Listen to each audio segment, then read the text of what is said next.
We've been seeing you in a ton of stuff lately. What have the recent projects been that you've been busy working on?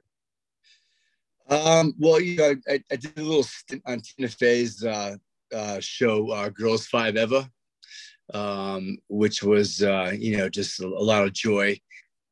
Tina and I have a long-standing relationship, starting with 30 Rock, and then I brought her into the Mayhem universe, and then she brought me back into Girls Five Eva. So I did that, and I just finished shooting a film called Christmas versus the Walters, which is a really fun kind of, just what's the right word? Not raunchy, fun, just kind of, Christmas film about a family trying to keep their what together. I play the father, and Shawnee Smith plays my wife. And we have two children, and we have an incoming baby. And I'm a workaholic, and Bruce Dern is my boss, and I'm just really trying to keep it together for the holidays. So that's what I shot over the pandemic, during the pandemic, and then I am just getting ready to go out to Australia to shoot the Tiger King miniseries with Kate McKinnon and Dennis Quaid and John Cameron Mitchell. So anyway, that's what I'm doing right now. You do work so much with Tina Fey. What is it about your collaborations together that really continues such a good bond between you all, or is it just these parts that keep calling your name? Yeah, I think there was a friendship from the day that I met her, when I got cast, and I think we just, she finds the right space for me, and I like to fill that space, and she's I would do pretty much anything for her. She's just I really think that she's just one of the most talented people to ever grace this planet, and just to be able to work with her was a blessing. 30 Rock was, it was such a it really kind of came out of nowhere for me. I was doing a lot of drama up until then, and the whole, I'm not sure, do you want to hear about my 30 Rock audition? Hold on one sec. Yeah, I'd love to. Yeah, it's kind of like lore now, but I basically, I got the script, the sides, and I read them. It was very funny, but I hadn't done any comedy. I had done an episode of Sex in the City, and that was it. And so I went to 30 Rock, Rockefeller Center, and I went to I signed in, and I went into the waiting room, and I saw all these guys in the room, and it was like every funny guy in New York. And I was like, there's no way I'm going to get this job. So I left, and I went to Central Park, and I was just like, yeah, forget about it. And I bought a couple beers. I'm sitting there in the middle of Sheep's Meadow, and about an hour later, I get a phone call from my agent's assistant. My agent was in Europe, and his assistant called me and said, "Hey, how did the audition go at 30 Rock?" I was like, "Oh yeah, it went great. I think they really like me. We'll see what happens." He goes, "Yeah, it's funny because they're waiting for you. Get back there right now." I was like, "Nah, you know what? I can't do this. Like, I'm not right for this. Like," and this assistant said, he goes, "If you don't go back there right now, we're gonna drop you." And I was like, "You can't say that." He goes, "We're gonna drop you if you don't go back there right now." So on the walk from Central Park back to Rockefeller Center, I was just like, in a mood, and I figured out how to do the audition on that walk. And apparently what I did was something different than everyone else had done. So, and 3 episodes turned into, like, hanging around for 7 years here and there. So Do have the ability to bounce seamlessly between comedy roles and drama roles, and people really buy you as each of these characters. I mean, is it something that you found is an innate ability for you, or is it something you learned while you were studying acting? that, yeah, I just it just kind of happened, when I was studying acting, and I was, was part of a theater company downtown. We did like little plays, and some were funny, some were dramatic, but I was always, when I started to work, I was kind of like going as like the drama guy. With I started out on NYPD Blue, and then went into Oz, which was like my big thing, and then Rescue Me and stuff like that.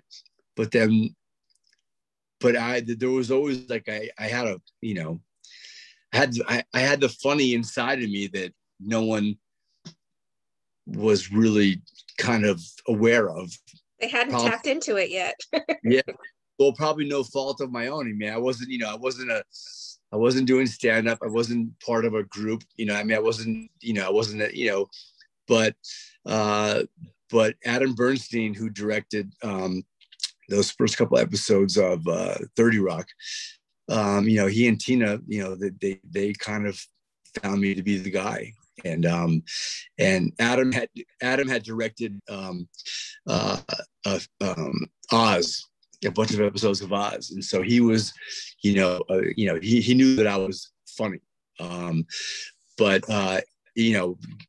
there's you can be funny but not be a comedic actor, right? Right. So going to work on 30 Rock was like really going to school. You know what I mean? Sure. Here I am. Oh, here I am. With going toe to toe with like Alec Baldwin and Tina Fey and all these people, and it was just like, I mean, you talk about getting thrown into the deep end of the pool. I mean, it was just like it was wild, and I tried to keep up. So, but it was glorious experience. We've loved you as the Vulture on Brooklyn Nine-Nine, and they're coming to an end this season. Is there any way you can tease if we'll be seeing you this season? Yeah, no, I think that they. It sounds. I didn't know that it was coming to an end, and I haven't heard from anyone. And I love doing that show. Those people are just hysterical. I think the Vulture probably ran his course, but I've got great respect for all those people. Dan Gore, who is one of the creators, and then the whole cast is just like incredible. I mean, I loved going out there, from New York and going to LA like once a year and doing an episode. It was so much fun, so much fun. You run the gambit though on roles that you've done. Do you have any favorites that specifically stand out in your mind and heart? Well, Oz is still my baby. Oz was like, my diving board, and it was my education. So I think Oz definitely takes the cake. And then, and 30 Rock is right there, like chomping at the bits of Oz. I mean, it's just, those two shows were so unique and so different, and just like so smart, and just Tom Fontana, who I think is one of the most brilliant writers in the history of television, to take me as a young actor who was really just kind of like lost in the woods, and kind of showed me the way, and then to have that experience, and then to have Tina Fey take me into this comedy world and show me that experience, so it's just like those two, those two jobs are very, very dear to my heart. I mean, every job has a great takeaway for me. I've never had a job where I'm just like, ugh, you know what I mean? But those two are special. Then when you're able to like put a brick in the wall, right? Like in a film like John Wick, where I had a very small part, but just to be able to put a brick in that wall, and to be around these people like Keanu Reeves and Michael Lundqvist, and I mean all this talent, this wild talent. It was just to watch that whole different universe that I had never been privy to. So that was a blessing, So I could go on and on. We also seen you a number of times on Dick Wolf programs. Do you tend to enjoy his series as well because of the drama and the intensity you get to release when you play those characters? Yeah, I mean, SVU was like, I was there the first season, the first half of the first season, and then I left, and then I came back. I think it was season 14, and then I kind of dipped in over the course of the next 5-6 years, and Dick is a great guy, and he really knows what he's doing. He has a machine, and his EP, Julie Martin is an old friend of mine, and they run a tight ship over there as SVU, and it was always, I'm always so happy when they call me to come back into the fray. So hopefully I go back there again. It's been a minute, but it was always a joy to be a part of that show.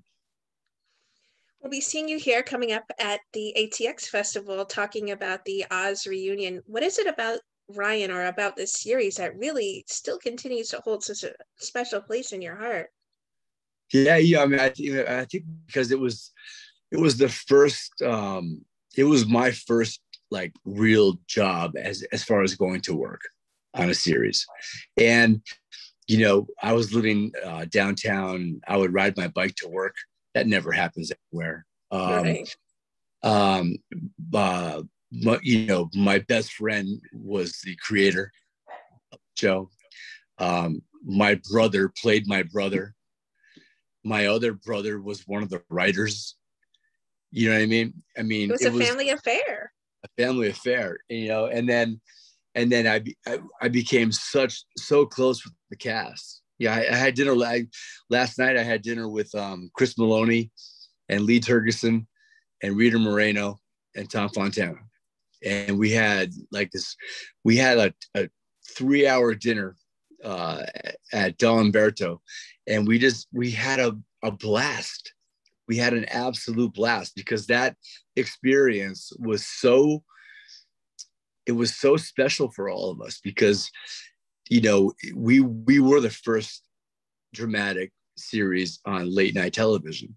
And we were the first ones to break down the barriers. And Tom Fontana is responsible really for all the firsts. Like there would be no Sopranos, 6 Feet Under, Game of Thrones. Nothing would have happened if it were not for Tom Fontana, because he was able to do Oz and do it his way. And HBO, gave him the reins, and they never looked over our shoulders. And we went for it. And that opened up this whole world, and it's very important that people, today, like we talk about diversity and, when acting and writing and this and that, but people need to realize that Tom Fontana, he gave Denzel Washington his first job on television. Right. Tom Fontana made Andre Braugher a rock star as an actor. Tom Fontana made Eamon Walker the first Black Muslim, actor on a TV series in America. He made Harold Perrineau the first paraplegic actor on a show. Chris Maloney and Lee Turgson lead gay characters. I mean, like we did this back in 1997, I know. right? And people forget, people forget that Tom Fontana started all of that. And now, a lot of people now are talking about being very woke and all this and that. And I appreciate all of that. But I think everyone needs to kind of sit back and understand that this all started with Tom Fontana. So anyway, that's my Tom Fontana. When you were working on Oz, was there someone you really loved sharing scenes with the most, or someone that stood out to you when you got a chance to work with them? Maybe if they were a guest star? I mean, there's a number of people, but my brother, that was really special. Sure. And our other brother Brad Winters, who's now like a showrunner, and he's like more famous than all of us. He's like crazy right now. But he wrote all those scenes between my brother and I.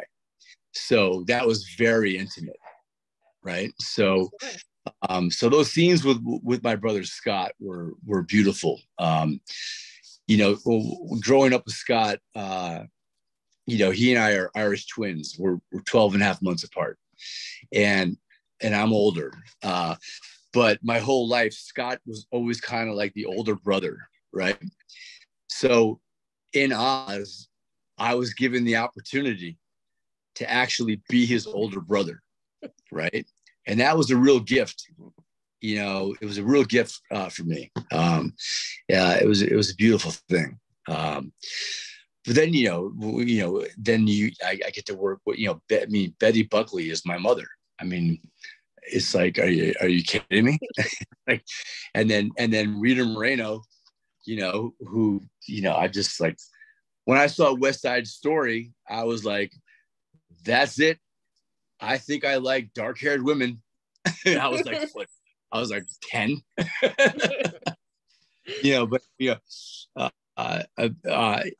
And to work with Rita Moreno, and then Tom would, B.D. Wong and all these really, just people that are just established in the theater, and it was really great to watch them work, because we were like, a lot of us, it was our first gig, and we were kind of like, we were like these little, young guns, like a bunch of lion cubs, right? But then there were the lions, right? Ernie Hudson, Rita Moreno's, and this one and that one, and Terry Kinney. And then you would get these guest stars that would come in.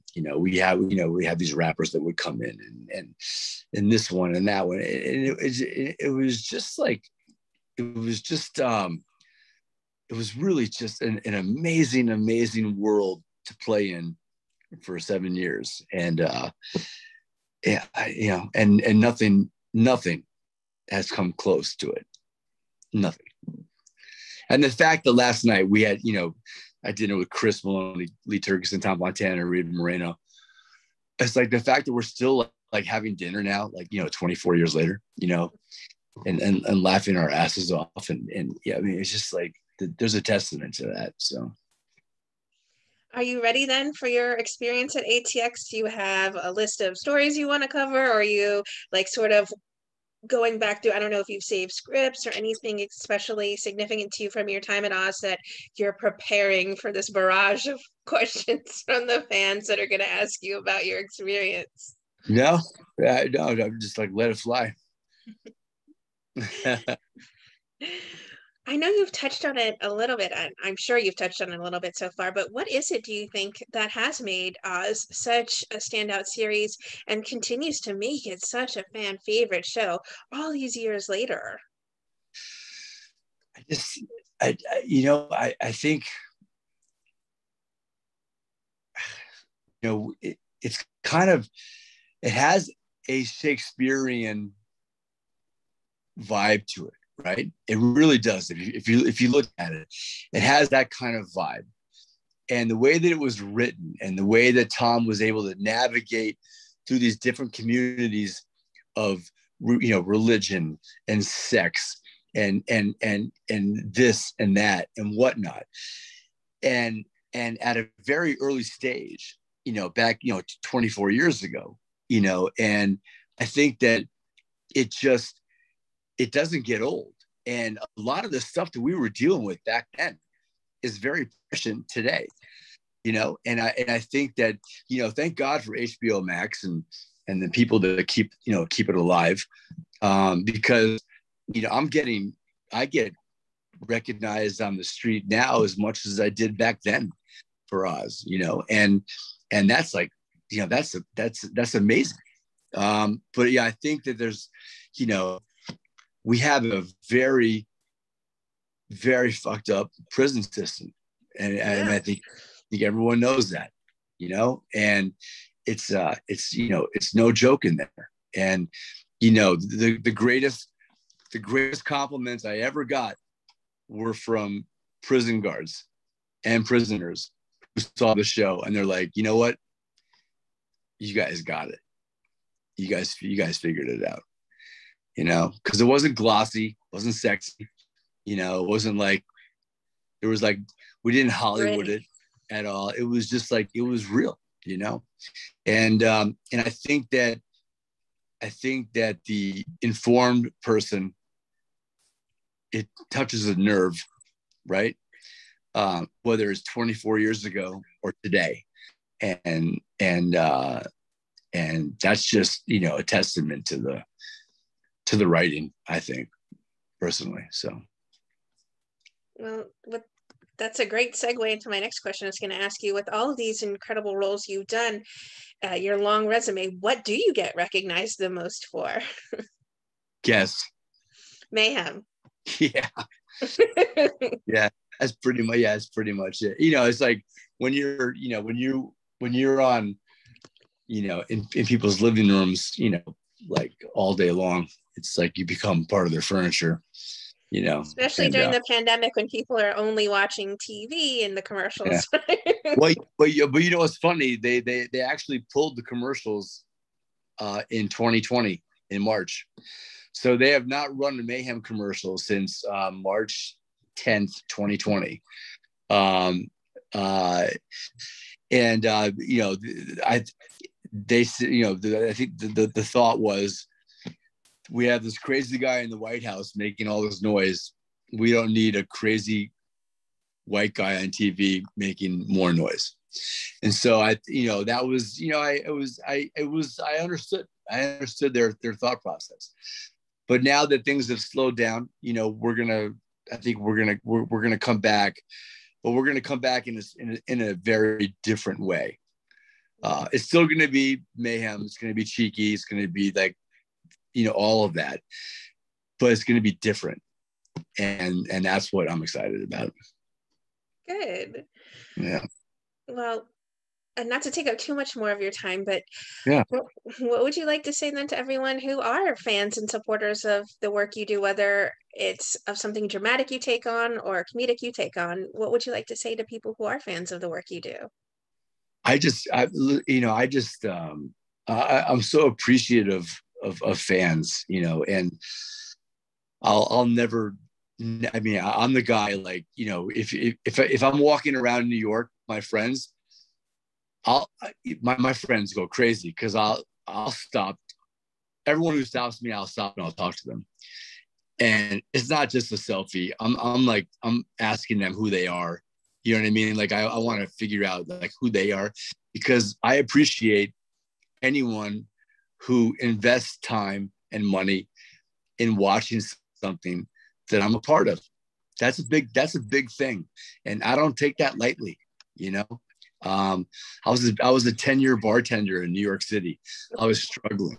I was like, there was times when I was like living on rooftops, living in the park, honestly. Wow. You know what I mean? And it's like, so I don't take anything for granted. And so I'm in love with the fans. I wish I could, communicate better with them. I have an Instagram page, but I'm so bad at it. because I'm like that old guy, but I try to do my best. But I just very, very appreciative. Because I was a fan my whole life. I mean, when I was a kid, up all the way through college, I would always sneak away and go to the movies by myself, and just sit in the movie theater and watch movies. And I just, so I understand what it's like, and anyway, yeah, that's that.